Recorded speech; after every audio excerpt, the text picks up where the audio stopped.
This is the Horror Scouts podcast, and we are about to review Sick.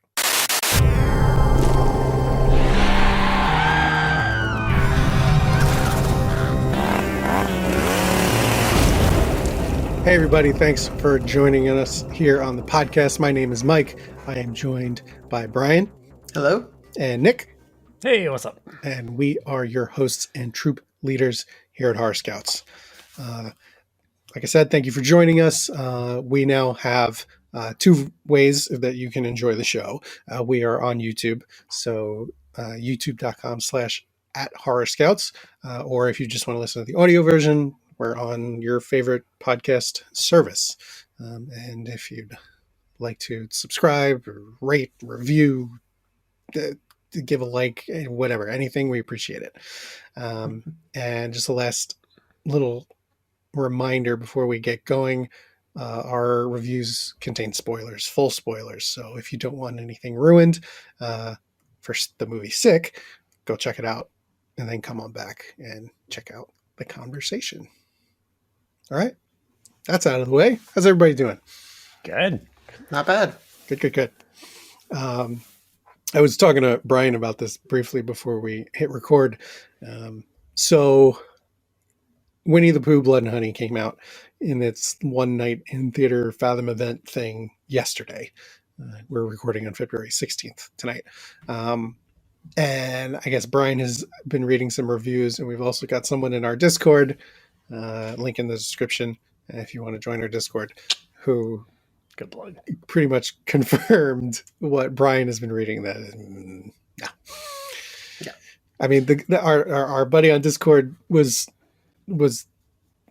pleasant about it, nice about it, and said he had fun, but he still gave it a 2.5 out of 5, and said his favorite part was the animated intro, so that doesn't bode well. Ooh. Yeah, this is a concept that needed to be made with more money, so and probably a better writer.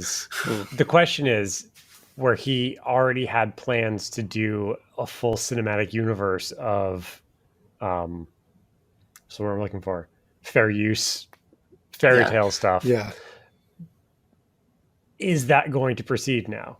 Like, will he get the funding and backing to expand that universe and make more if this isn't received well? Well, at the same time, it is getting at least somewhat of a theatrical run, be it very minimal. Yeah. Is that a tipping point enough of a threshold to be like, okay, cool. If we throw some money at this guy and let him do his thing, well, clearly this first one made it to the theater, and maybe the rest will do more and better with budget and marketing. Or do they look at this one getting negative reviews and go, nope, done? Yeah, I feel like obviously there's a lot of hype going into it because it's just this crazy concept and it just kind of tickles everybody. So everyone wanted to check it out. So there's money that came in for that. So I feel like even if he's going to do it on his own again, there's going to be more money involved this time. So that's good. Who knows? I don't know what his situation is. Like, are the actors all his friends, or, like now they can hire more or better actors? Who knows? Right. But yeah, I'm trying to see if IMDb has a budget yet, like in the stats. I don't see it, unfortunately, because I can't imagine that it's not making, with just that, but between the two things, making more money than it cost them to make that movie. Yeah. And what I heard, there's also practical and CG gore effects, which we all know how I feel about CG gore effects. But like, according to IMDb, its gross in the US already is 760,734, and then it has over 1 million more of that as a worldwide gross. I can't imagine the budget for that is like matches the worldwide gross. Like they must have profited big from this. So if he wants to make some low budget universe thing, pretty sure he could pull it off. Are people going to care? Probably not. But looking at like his credits, I don't think he gives a shit anyway. So, yeah, like they're all like real low budget movies. So like clearly he doesn't that's not a concern of his. He's going to make it if he wants to. Yeah, I mean, hopefully they'll if he keeps going, they'll get incrementally better. And I mean, freaking like Hatchet was just a passion project, and that was awesome. I mean, granted, there's from the get go, there was probably better writing involved and stuff, but And gore effects. Yeah. Though, like any I shouldn't say any, a majority of slasher series, it got worse as it went on. Well, yeah, I mean, True. Slashers are always around a very threadbare plot and device to begin with. So if you try to expand that too much, you poke holes in yourself pretty much immediately. Mm-hmm. So at least this guy's, well, I think they've already made announcements about a sequel for Winnie the Pooh, but it's like, no, keep doing different things. So take things you learned that worked well for this and apply it to something else. And public domain. That's the word I was searching for that I could not come up with. Yeah. Yeah. Uh-huh. But fair use works too. Yeah, you got what I was going for. We got you. I don't know. Anything else anybody wanted to bring up? No. That's okay. No worries. Yeah. All right. Well then, hey, we get to jump into our review. Awesome. So, as we mentioned at the top of the show, we checked out the film Sick. Just going to give you a little bit of info. It's only available on Peacock, right? That's where we all watched it? Yes. Correct. It's a Peacock original. Cool. So, if you want to check it out, make sure you've got Peacock. It was written by Kevin Williamson and Caitlin Crabb. Directed by John Hyams. I'm assuming it's Hyams. It's a weird. We got our first video photobomb here. Hey. Sorry, she wouldn't shut up. I thought this might help. Perfect. And our cast includes Gideon Adlon as our main character Parker, Beth Million as Miri, Dylan Sprayberry as Cole, and then for our family of villains, we've got Mark Menchaca as Jason, Jane Adams as Pamela, Joel Courtney as Tyler, and Chris Reed as Jeb. So that's dad, mom, and the two sons, respectively. Mm-hmm. And the synopsis is while you'd think I would be comfortable with that word at this point. Come on, man. While quarantining at her family's lake house during the pandemic, Parker and her best friend are threatened by an unexpected visitor. First order of business, as always, we've got a yay, nay, or okay. I'll go first. I'll say okay. Yep. I'm gonna go yay. Okay, yeah, great. I was between a yay and an okay. That's kind of where I'm lying on this one, but yeah, I think okay. Yeah, this was I feel like just fine. I'm not gonna like run out and recommend it to somebody, but I was perfectly happy sitting through it as a modern slasher. With the added pandemic tinge, and it's like, we're still technically in it. We're not that far removed from like the early days, but it still feels like, oh God, yeah, I remember what it was like in the very beginning. It's funny watching it. I was finding like it felt like inconsistent in the timeline, because by the time you could take a test at home or they're publicly available, I don't think we were washing our groceries anymore. Paula brought that up. Yeah. Yeah. Okay. I feel like that was a really early on, before anybody knew anything about it, was, Clorox your groceries as soon as you bring them in the door. But the movie starts off with them leaving their college campus and, saying, I tested already. Like, okay. Yeah. Not in April 2020. You didn't. Yeah. Okay. I honestly couldn't remember, because like this whole time frame has been kind of like one big, I don't fucking know what's going on. Yeah. But I didn't think that was accurate. No. Yeah, they kind of compressed everything. Yeah. Which if anybody down the line checks this movie out, it'll just be like, oh, okay, whatever. I had that weird thought of like, if someone ever checks this out, 10, 15 years from now, like a younger person who either wasn't alive during the pandemic or was so young that they don't remember, like, it's going to feel like a apocalyptic movie and they're not going to get it. But because it was something we lived through and we knew exactly what it was like, it was presented that way as more of just a, this is happening casual sort of way, and not your typical with an post-apocalyptic anything. It's like everything's amped up. Right. You know, just to make the point and make it more exciting. And this was just like, yeah, no, you just come home with your, you know, you kind of take a wider berth around people on a stairwell and you wipe your groceries down. And it just, that's the way it was. But it feels like it was written and acted and directed so well because it seems so effortless. Right. Right. Yeah, I think the testing thing was probably the only, or if not only, biggest definitely inaccuracy around the pandemic part of it anyway. Yeah. I will say some of the inconsistencies, specifically with how Mimi's character treated mask wearing, drove me a little bit bonkers just as a human being who lived through this. Yeah. It, like, you know, so they first meet up getting into a van to go off to the lake, and she's wearing a mask and yelling at Parker to put one on and take it seriously. And Parker saying she tested, you know, whatever.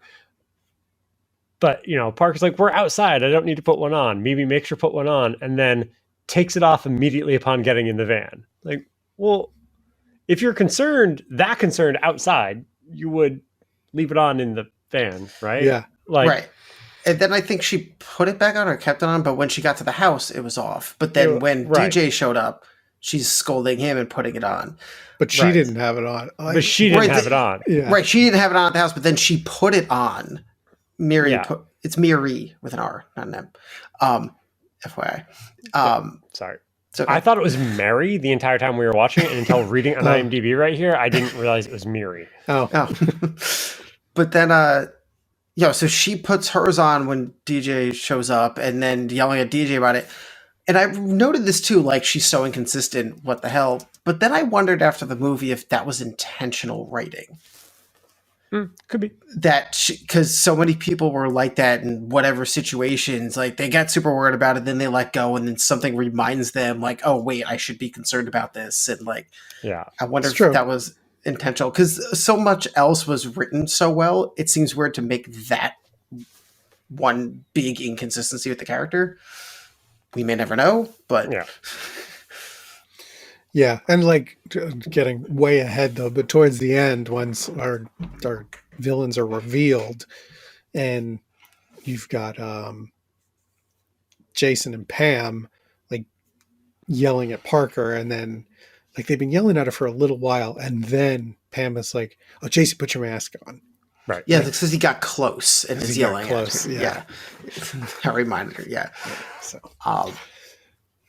But okay, so not to get too far ahead, but so the movie opens with a typical slasher cold open with someone that is not going to be relevant to the rest of the story getting killed by our killer. It was a pretty long cold open. Yeah. So you guys may note this, but to note this out loud, the writer is the writer of the original Scream. Right. So there's a lot of similarities in pacing, the cold open, the phone threats, he makes a few, like the Jason Pamela reference. There's reference to that in the original Scream. So he's using a lot of the same tricks he's done already. I mean, even if you look at the poster art compared to, old Scream posters, it's like, I see what you're doing there. It's funny. I did not know that it was written by the guy that wrote Scream, but like I found the random text messages and calling thing. I was like, wow, that is very, very Scream adjacent with what they're doing here. Yeah. And it cool, Nick. Way to know your shit. I didn't know it going into it, just to be fair. It wasn't like, I know that guy's name. No, I had no fucking idea. I read it after. Okay.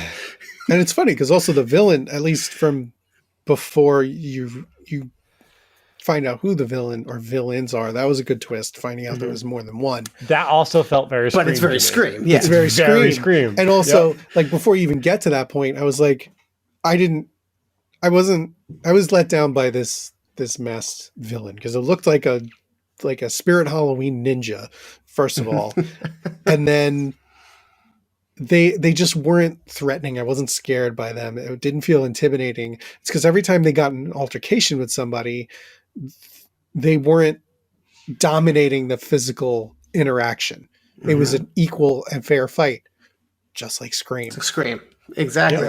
Yeah, I really liked their costuming choice in this. You know, like we keep tiptoeing around the villain reveal at the end here. We should probably just come out and say it because we're going to eventually. But anyways, like the hodgepodge like outfits that are like, well, I just went out and got a black hoodie, a black mask, put the hood on, and called it a day. Is like not your typical slasher, like, you know, Michael Myers or fucking Ghostface, Happy Death Day, or like any of the ridiculous costume type things. It's just like, oh, this is just a dude. And the fact that every time they got in a fight, the dude quasi gets their ass kicked, was like, oh, it's just a person here. Okay, cool, I get it.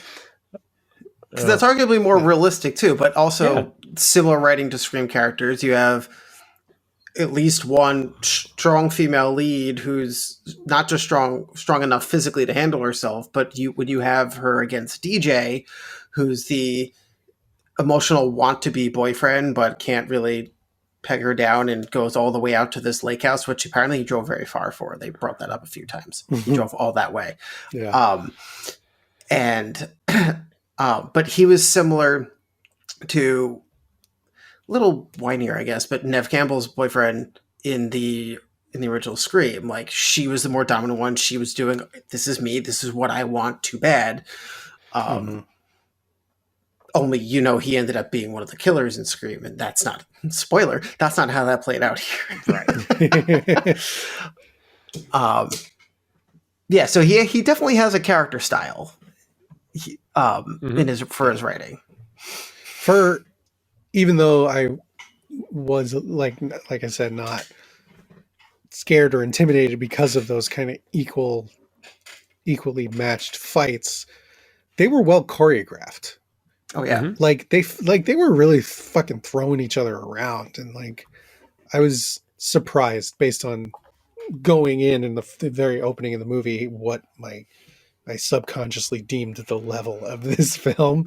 And then I was like, wow, these are intense. These are like Jason Bourne fights, like not in the, like, I'm a skilled fighter sort of way, but like really crashing around and getting into it.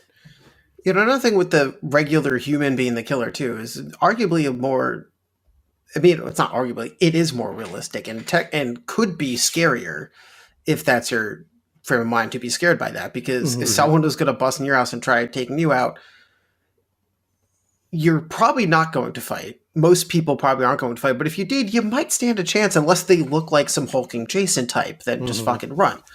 Right. Unless you're a hulking Jason type yourself, but that'll be a funny short film. Just like a slight slender slasher shows up to some random house, and there's like a Dave Bautista type living there. He's like, Yeah, I was saying, you break into John Cena's house. Yeah, oh shit, that was the wrong house. So that would be funny. Actually, somebody should do that. Or have like 5 5 puny killers try to go after the one big guy instead of the other way around.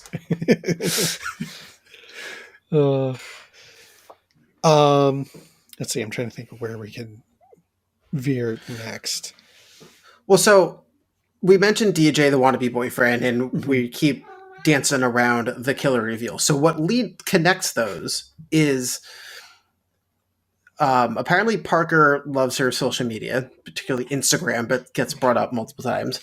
And there's a video of her at a quarantine party, a COVID party. So obviously nobody has masks. There's a video of her making out with some dude. And I don't know if you'd say it goes viral, but it's on the internet. So it exists. Right. And clearly the whole point of the party is you don't give a shit. There's all these hashtags that I loved. Jason was just reading out loud. Yeah. Like COVID sucks dick, hashtag COVID sucks dick or something like that. So DJ shows up, and you're led to believe maybe he's a little suspect. There's a whole scene where he's not answering when they're like asking who's at the door. Because he sees the videos like who's this, and wants to find out who's this guy you're making out with. You like him now instead of me, blah blah blah. And it's like typical, early college drama bullshit. But it turns out to be a little more important than that. But I think that was a great. It's not misdirect. It's like double usage, right? You think like they show this video, it happens, he comes there, they stop talking about it this whole time. And I feel like afterwards I probably should have thought more. I wanted to know, like, why is there a killer? Like, is this guy just killing people in COVID because you were at home? Like, this should have been Strangers 3. Like, you just show up, people, oh, of course you're fucking home because you have to be. Right. But and up until the reveal, you had no motive. You had no connection to who the guy in the beginning was. Well, unless you're paying really close attention to the video clip. Actually, no, that was somebody else. So no, that wasn't in the video. Scratch that. Yeah, you had no idea what the connection was, and I thought that was well played. But when they reveal, I was like, I did not see that coming. And I think I didn't give the writing enough credit just going into it, because slasher movie, to think that COVID was going to be more than the backdrop to the movie. Same here. As opposed to an actual plot device. Yeah, I figured COVID was simply going to be like how do we isolate these two people? Right. Yeah. So we're still not coming out and saying it. Yeah. But it's... I was going to stop if you wanted to go take it from there, because I was just talking for 3 minutes. No, it's fine. So, yeah. All right. So you find out. So actually, we'll go in order. So because this was one of my favorite scenes. I have this habit of yelling at movies in my own house, not in a theater, to double tap. Since Zombieland came out, that has been my thing. Like, fucking hit him again, take him out, do something more than what literally everybody else does. Yeah. Parker knocks. I don't even remember exactly how the scene played out, but she got him took something, knocked him in the head, and he was like kind of dazed on the floor. She gets on top of him and like beats his face in with this, I don't know what the hell that was, like steel kettle thing. Yeah. Because it didn't break.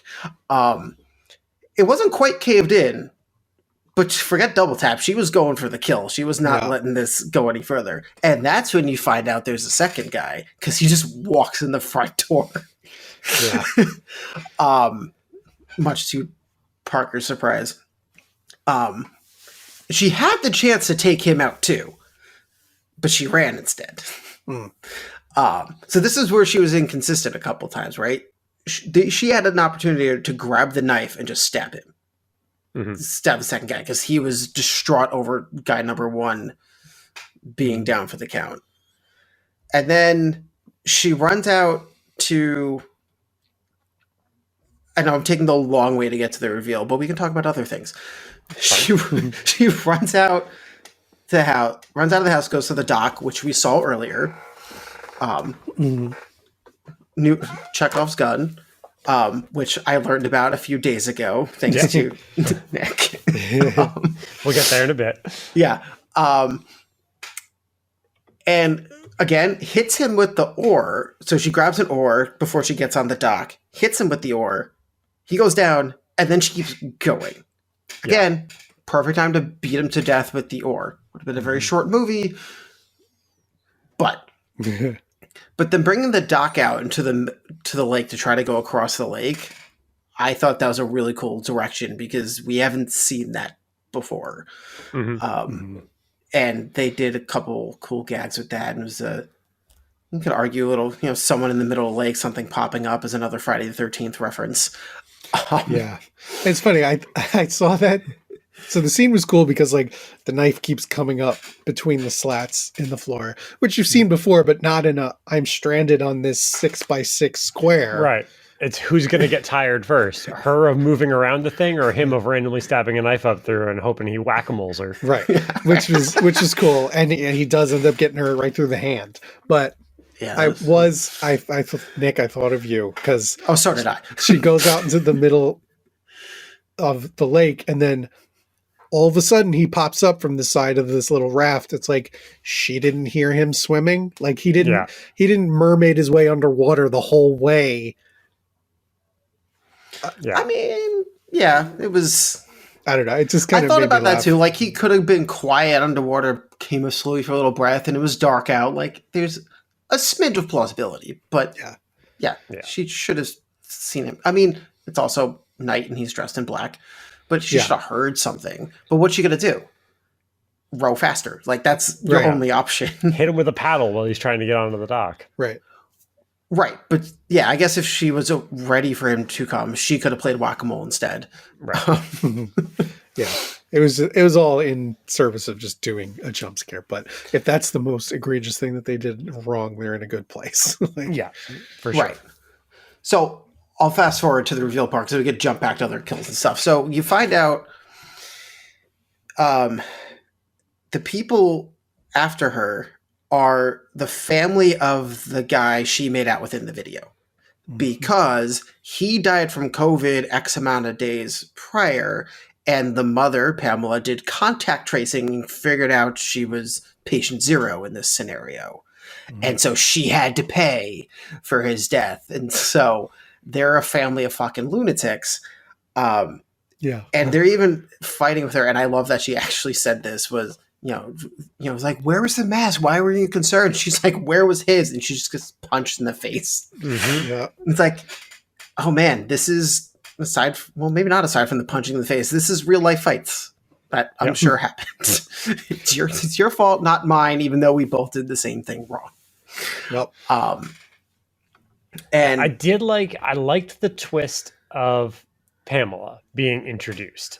Yes, that was first great. off, she was like the first recognizable actress to come on in the movie, and I was like, this is a pretty late introduction for a new face of like a known entity.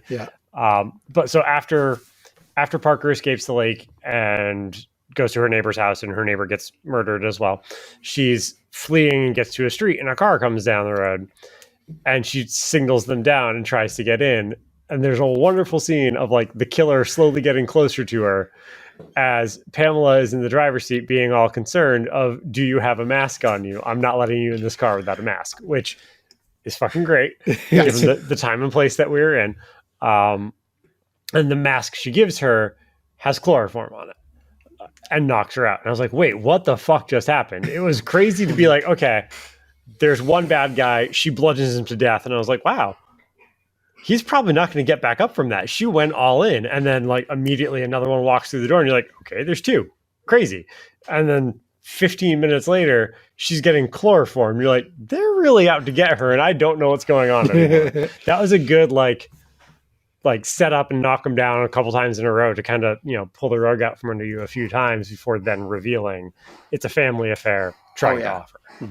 I was like making note of like this bitch in the car and like laughing, and then my next note was like, oh, forget previous note. That was a ploy. I mean, I did the note, forget previous note, when whichever son it is, the first one, gets into the house and is chasing them, and they both run upstairs. And I was like, God damn it, we're doing this again? Yep. And Miri comments, aren't we trapping ourselves? And like immediately upon that happening, Parker's like, no, I used to do this all the time when I was a kid, and tries to open a window to go out onto the roof. And I was like, okay, well done. Well done. Way to do it was a very Scream, like, here's your standard horror trope that everybody does wrong, but no. Yeah, right. But no. Yep. Yeah, so let's talk. So Miri, I like they established she's a med student. She's going to be a doctor, and she's Miss Smarty Pants. She the little party scene they have. She kind of pokes holes in the fun they're trying to have, and she brings up all some of her doctor stuff. So she falls out of.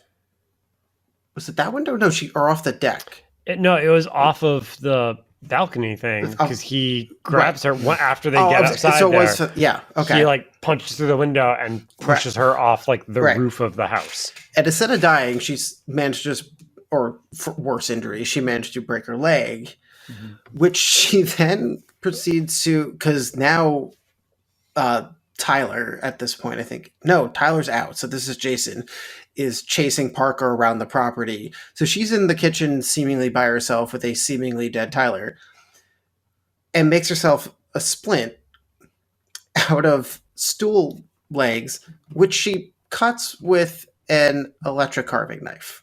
Yeah. So, Nick, do you have comments on that? It's a very sharp electric carving knife. Yeah, I was pretty impressed. I know. Like, wow, I got to get one of those in my basement. That's handy. Because she, And She battery chainsaw power, there. too, apparently. Yeah. yeah, because she tries Yeah. to break the chair by like slamming it on the floor or whatever before moving onto that knife. But it's like, I don't know. It Well, no, she seemed broke she did break the chair. She broke it to get the legs off, but apparently the crossbars were too short and the legs were too long. Because that's how she got the leg to then stand up and carve. Okay. Mhm. But that carving knife didn't come into play at all later, did it? Pamela was holding it. Yeah, she was threateningly. holding like she was going to threaten to kill Parker with it, but Okay. obviously didn't. Yeah. Yeah. She got cracked in the back of the head by Miri thanks to her stool splint Yeah. before that happened. Yeah, because I thought when she picked up that, like, when she had trouble with the chair, with the stool, I was like, okay. And then she picks up that carving knife. I was like, this is not Evil Dead. Like, they're not going. She's not cutting her leg off, is she? What the fuck is happening? It's funny. You went Evil Dead and I thought Idle Hands. Same Yeah. principle. I Well, go ahead. sorry, just one related note that I had that I also appreciate about, and this kind of ties in with the thing I was saying earlier about the fights being like more realistic and well done. Both these girls, you know, get injured in different ways, like serious injuries, and they react to them appropriately and do not become numb to them Right. 5 minutes later. Right. Like Parker, after she gets that knife through the hand on the dock, she's nursing it the rest of the movie and like tries not to use it. And then when she gets to the neighbor's house and is trying to open the sideways opening window and like she can't do it with one hand, she tries. She's like, all right, I have to try and use whatever I can with my other hand. Yeah. That was great. And like, Yeah. and Miri dealing with her leg and like limping around all the time. No one all of a sudden got superhero strength, Right. which was nice. Yeah. That was very much appreciated. And I guess Miri, I've obviously never been in a similar situation, so I assume you go through ways of I can think a little more clearly now or know how to act this way. But like, so she saw the chance to attack Tyler with the whatever and beat his face in, more or less. But then like she doesn't beat Jason with the orb, and then she gets to the house and she lands in a garage. Like you can see she came in on a tool bench, like leaves that room without grabbing a single goddamn thing. Like there again, maybe you're not thinking of it, but like at that point she was hiding, she was quiet, like that would have been maybe the time thought. And then there's a couple other times where it's like, why didn't you attack here, but you ran here? But again, I guess it could be very natural that way. And if she was to grab something every time, she'd maybe be too strong and too smart as far as the story goes. I don't know. I mean, it could have been intentional that way, but I kept making notes of like, why did you hit him here? Why did you grab this? And like, maybe, again, I'm the third party. It's very easy for me to say that. Yeah. But had she not beaten the first guy in, I probably would have had less commentary.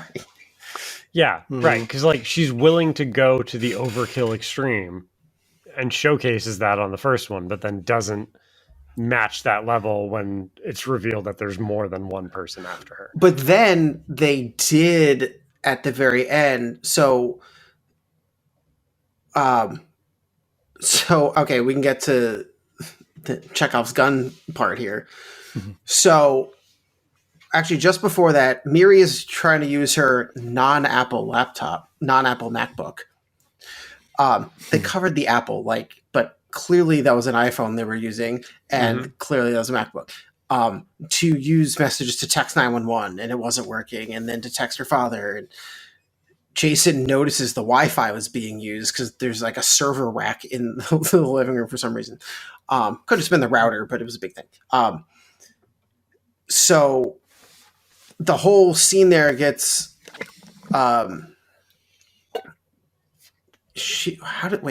I lost my so how did Park, what happened with Jason there? Jason gets up to go see if Miri's dead or not because he thought she was dead on the ground. Oh, right. Outside, He's out looking for her. And That's he goes how out to look for her. Yeah. Right. So then Miri comes and cracks Pam on the back of the head, and they scuffle a little, and she gets thrown out a window or the door, whatever. Mm-hmm. Nobody double taps there. That's where I was like, okay, come on. Like, you shoved her through the glass part of a door. You know, you didn't see her land on a giant shard of glass. Yeah. Hit her again. You know, because I made a note of that somewhere in my notes. I have too many notes. Oh, yeah, because Parker, after they take out Jason, Parker's like, let's go. And it's like, okay, let's go. But you didn't kill them all. You still got one left. Yeah. Yeah, so they scuffle with Jason, and they're on the balcony, and he flips on to these giant set of antlers that were minimally used once before, but so laying on the floor face up and gets fucking spiked. That was pretty rad. Yeah. That was cool. Like that whole scene was interesting because it flipped everything on its head, because the girls ran upstairs after dealing with the mother, and then he comes back inside. He's like, what the fuck? You know, he went to look for Miri. She's not there. And now all of a sudden we're following him cautiously walking through the house, like complete flip of perspective. And we're like, we know, like, okay, the girls are gonna get him. And I think what they did, they cut him. They got his Achilles first. Yeah, with the electric carving knife. Okay, there you go. That's where it was. Yeah, battery powered electric carving knife, right? and it happens real quick. All of a sudden, he's pushed over the railing and then just splat, which was very cool. But yeah, I like the whole, oh, okay, we're following him now. Yeah, right, sort of thing. And I guess to your point, I guess I'm excited, and I jumped around too much. Where the antlers came from and why they were significant.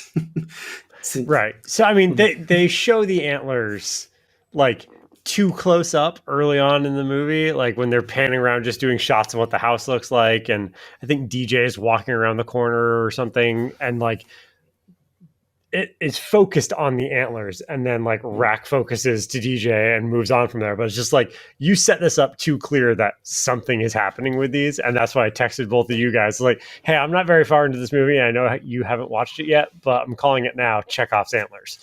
And then midway through the movie, when one of the two bad guy brothers is trying to kill DJ and fighting with him, and they're fighting in the hallway, they knock the antlers onto the ground, setting up our final Jason impalement on them.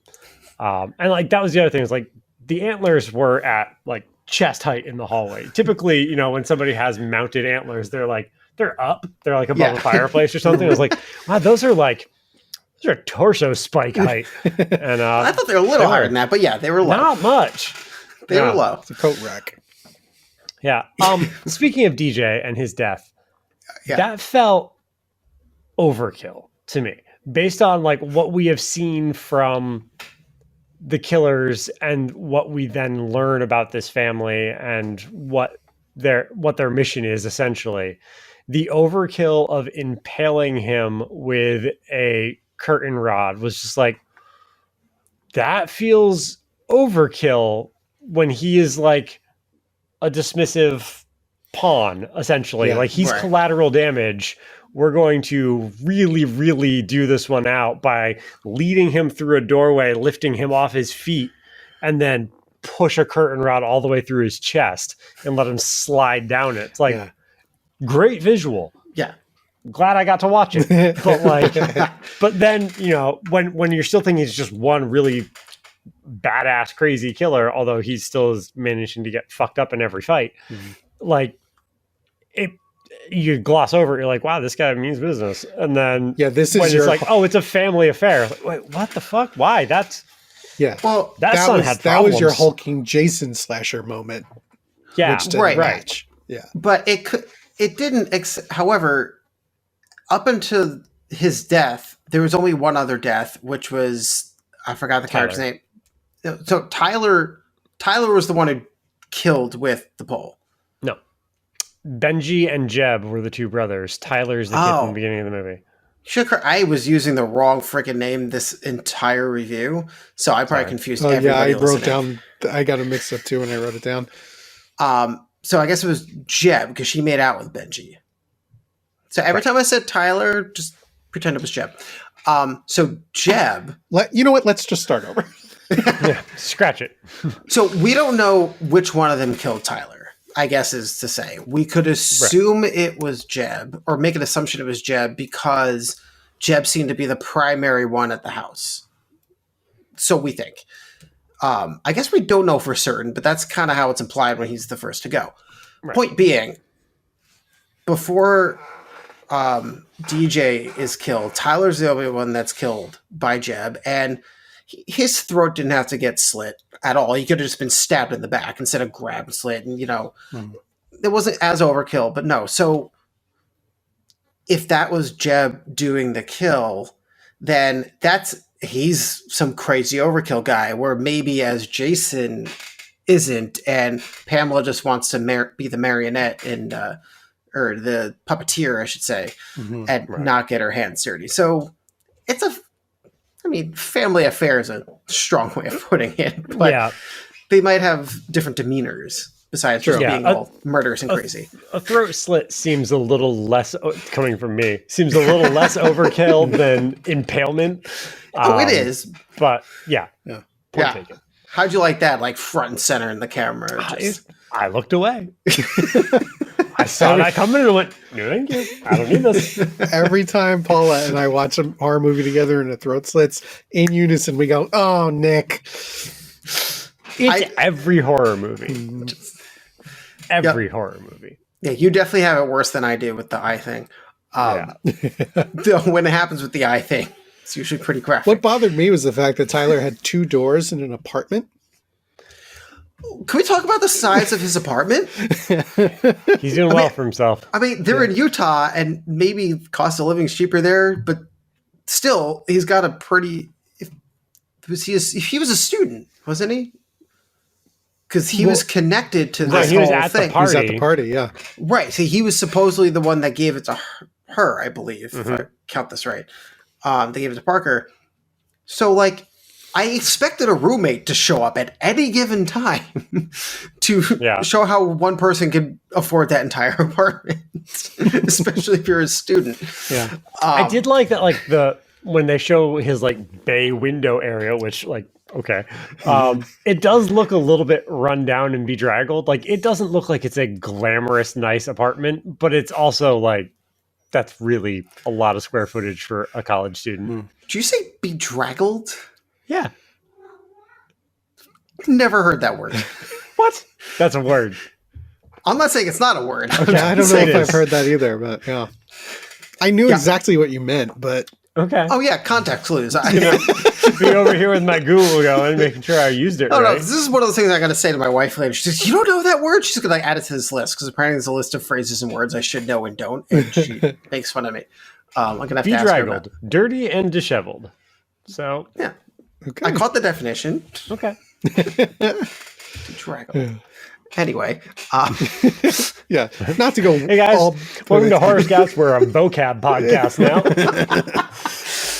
But yeah, I mean, it wasn't the newest apartment, but it was big. Yeah, it was big. So anyway, not to jump all the way back to the beginning of the movie, but so we still haven't talked about the one, I guess, final death of the movie is because we did not double tap Mom. She comes back and we get a very cool full body fire situation.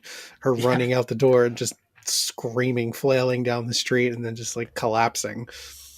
There were two things that kind of bothered me about that. One was the like wicked foreshadowing of the two perfect propane blowtorches sitting on the counter while they were wrestling and fighting, which they then didn't use to light her on fire. Which is like, come on, you set it up and you showed them so long, and then she has like one of those clicker starter things that she lights her on fire with. Fine, whatever. When she runs out of the barn, she falls on the ground. What is the first thing you learn in kindergarten about fire safety? Mm-hmm. My note here is stop, drop, and roll, bitch. Like, that's Right. what And like, she did two of them. Like, she tripped and fell and stopped, but then didn't roll, got up and continued running on fire into the middle of the street. And I was like, I mean, I get it's a good closing scene with the cop cars driving up the road finally That and her was cool. running down there in flames. Like, good visual. Great. Yeah. But it drove me nuts that like she was on the ground and didn't roll. Good visual. I was enjoying it, and then all of a sudden I was giggling to myself because I saw the cops coming down the road, and I'm just like imagining all of them just turning around, like, nope, Yeah. No. I'm good. No thanks. Would have been also, I mean, it was a nice big ending to zoom out to see the big scene, but you almost want the girls to walk a little closer and them to stop and then somebody yell, "Where's your masks?" Like, and then end the movie. Credits. That would have been good. Yeah.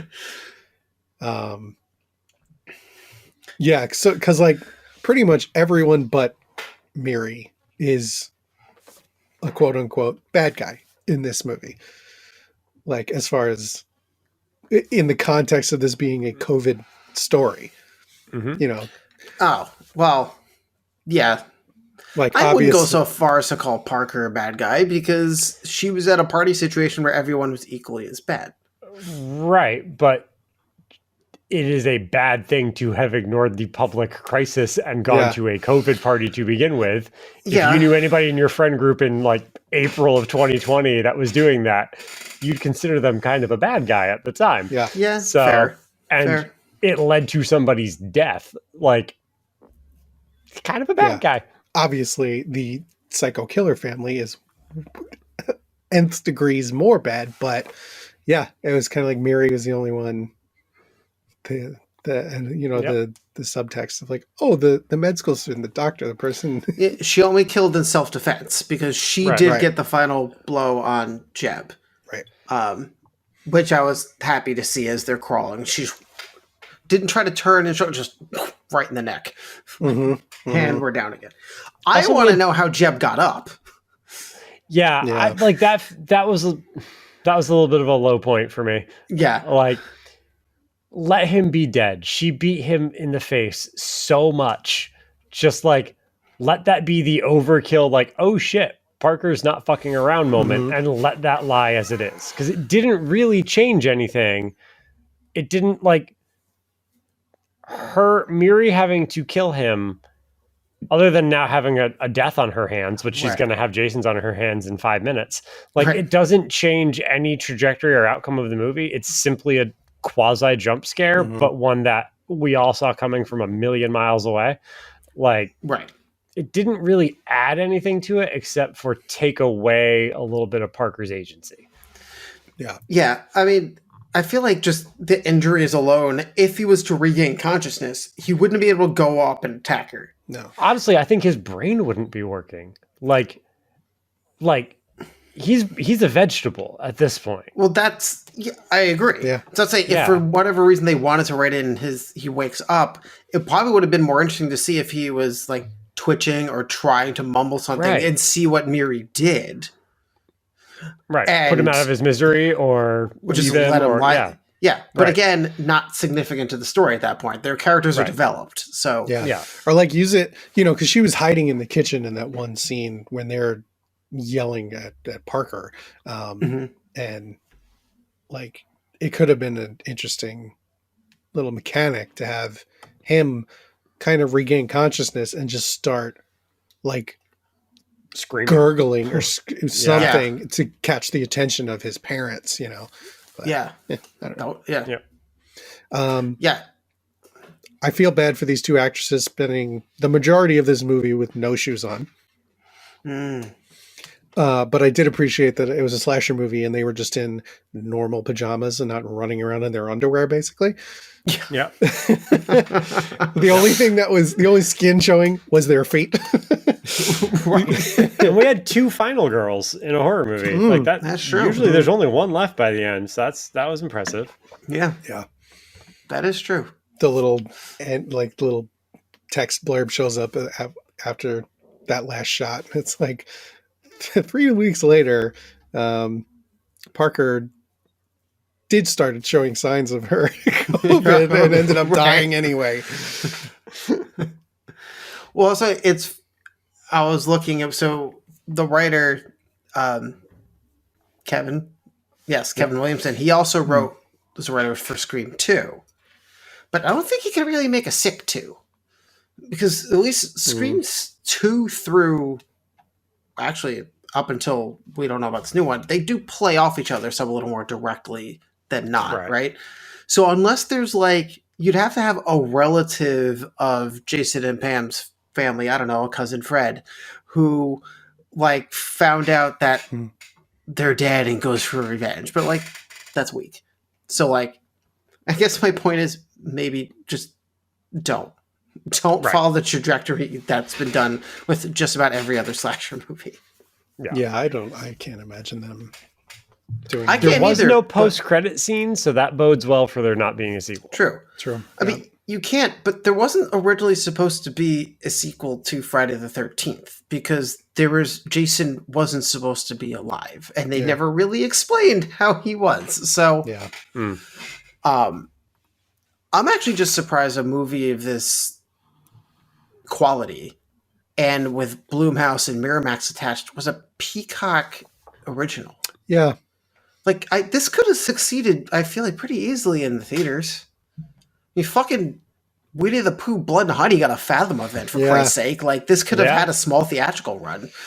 Yeah, I wonder if studios were just kind of afraid of the whole COVID thing and being like, it's hard enough to get people to go back to the theater. They don't want to go back to the theater to watch what has kept them away from the theater. Yeah, let's not remind people.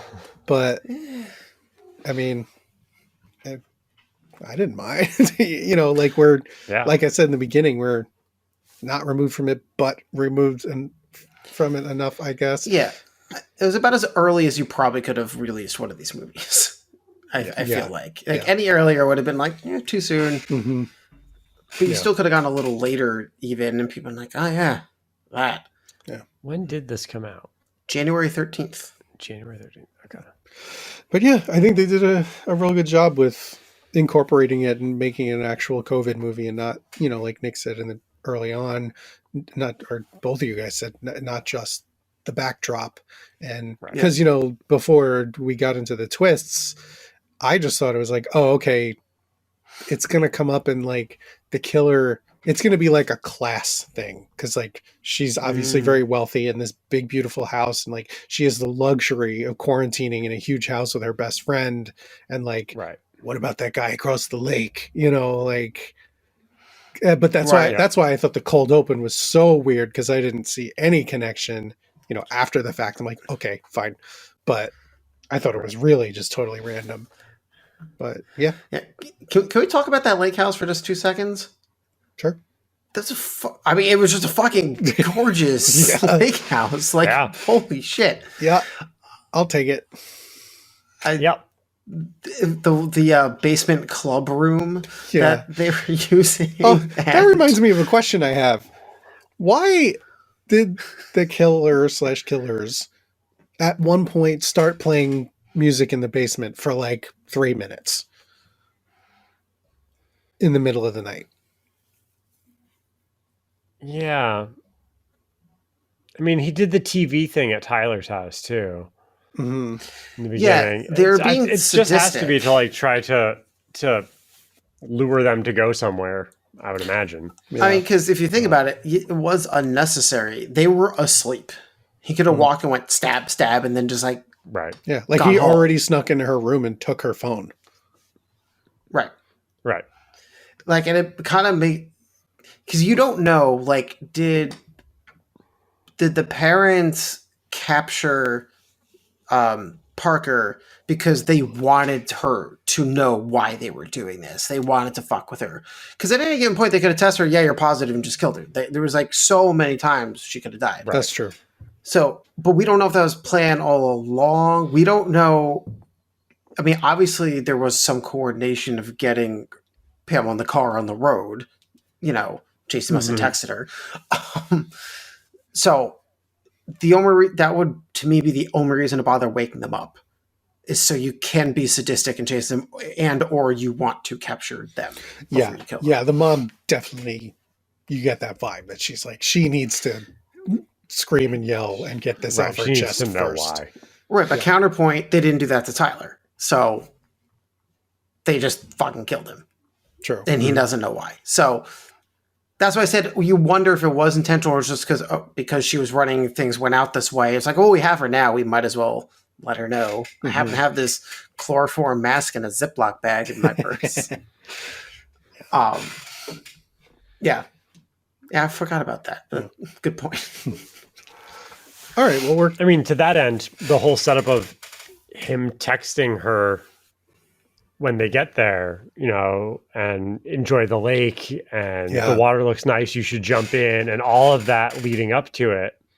It's good misdirect for us thinking it's DJ texting her from another phone or a frat guy or whatever.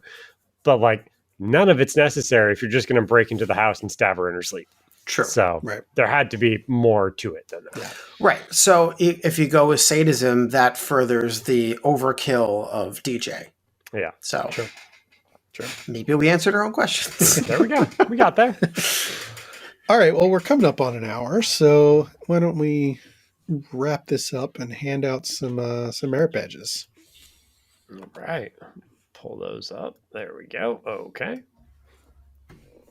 Anybody want to go first?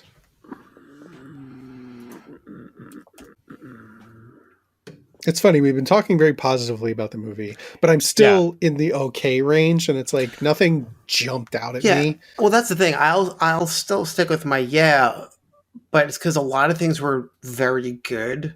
But I don't know how. I'll pick writing because, as we discussed, they wrote. You know, they use the pandemic appropriately. They had a great hide and reveal of who the killers were. That there was A, more than one killer, and B, who they were. Yep. So I'll go with writing. Cool.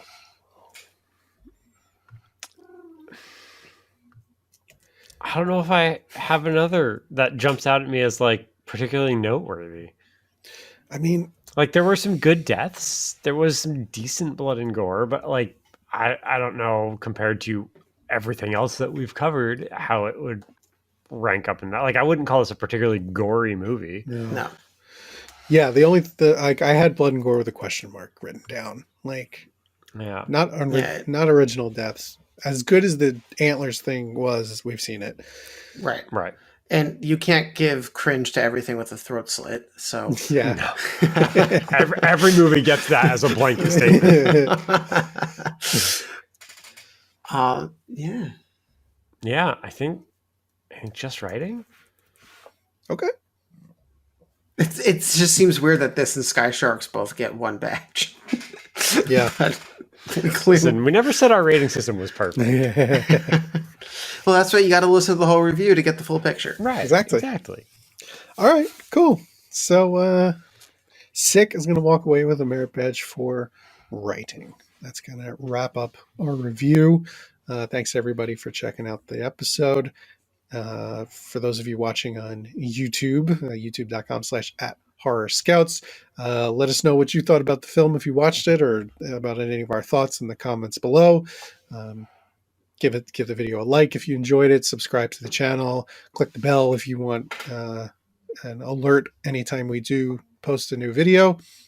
And if you're listening on a podcast service, we'd appreciate a positive review over there. However, the service you use handles that. If you want to follow us on Instagram or Twitter, we're @horror_scouts. And as I mentioned earlier, we have a Discord. There's a link in the description. I believe I finally figured out how to do permanent link and not one that expires. So check that out, join the conversation, or if only just to keep up with like pretty much every horror trailer that comes out, we're posting it. So that's a nice. That's what I use it for. Yeah, it's a nice, fun little thread Yep. just to keep up on. So that'll do it. Thanks again for joining us, gentlemen. It's always a pleasure, Always a pleasure. and we'll see everybody next time. Bye.